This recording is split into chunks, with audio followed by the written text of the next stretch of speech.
Cinema flop হওয়ায় কার্তিকের পারিশ্রমিক দান, যার কারণে আনান্যা উল্টো বিপাকে। আরেকদিকে ইজ্জত বাঁচাতে রাজা সাহেবের টিম যা করে বেড়াচ্ছে শুনলে আপনিও বলবেন। ধুরান্দার 2 কে ভূতিয়া সিনেমা বানাতে কি তাহলে ফিরাতে যাচ্ছে রেহমান ডাকায়েতকে?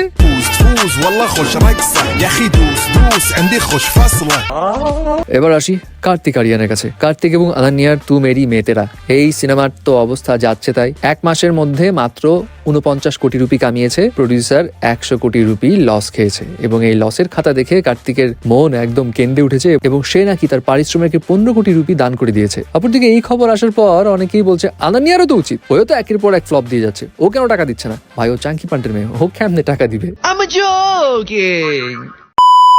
না তাও ভালো টাকা ফেরত দিচ্ছে কার্তিক, বাট রাজা সাহেব যে নিজেদের ইজ্জত বাঁচাতে অন্যরকম কায়দা অবলম্বন করছে, মানে একটা খুব ইন্টারেস্টিং এবং শকিং গুঞ্জন সামনে এসছে। এখন এই সিনেমা নিয়ে তো নেগেটিভ রিভিউ সয়লাভ এবং একজন দর্শক জানিয়েছে রাজা সাহেবের তরফ থেকে তাকে নাকি মেইল করা হয় যে বাবা তোমার এই নেগেটিভ রিভিউ আমাদের খুব ক্ষতি করছে, প্লিজ এটা ডিলিট করে দাও, তোমাকে $150 দিচ্ছি আমরা, মানে প্রায় 16,000 টাকার মতো আর কি। এখন কতটুকু সত্যি এটা জানা নেই, তবে যদি আসলে এমনটা হয়ে থাকে তাহলে প্রভাসের অবস্থা আসলেই খারাপ। ফাইনালি ধুরান্দার 2, ধুরান্দার সিনেমায় অক্ষয় খান্না তো রণবীর সিংকেও সাইডলাইন করে দিয়েছে, কিন্তু এবার মনে হয় আবার রণবীর সিং এর কপাল পুড়তে যাচ্ছে, বিকজ ধুরান্দার 2 তে নাকি রেহমান ডাকায়েত আবার ফিরবে। না, তার তো খেলা শেষ ওই ধুরান্দারেই, সে আবার জীবিত হবে না। কাহিনী হচ্ছে ধুরান্দার 2 তে রেহমান ডাকায়েতের ব্যাক স্টোরি দেখানো হবে এবং যার কারণে নাকি অক্ষয় খান্না 1 সপ্তাহের একটা শর্ট শুটিং প্রসেসেও যাবে। সো দেখা যাক কি হয় আর কি। হেই, এন্টারটেইনমেন্ট ওয়ার্ল্ডের চটপটে গসিপস এবং অথেন্টিক মুভি আপডেটস পেতে সাবস্ক্রাইব করুন ভাইব নিউজ।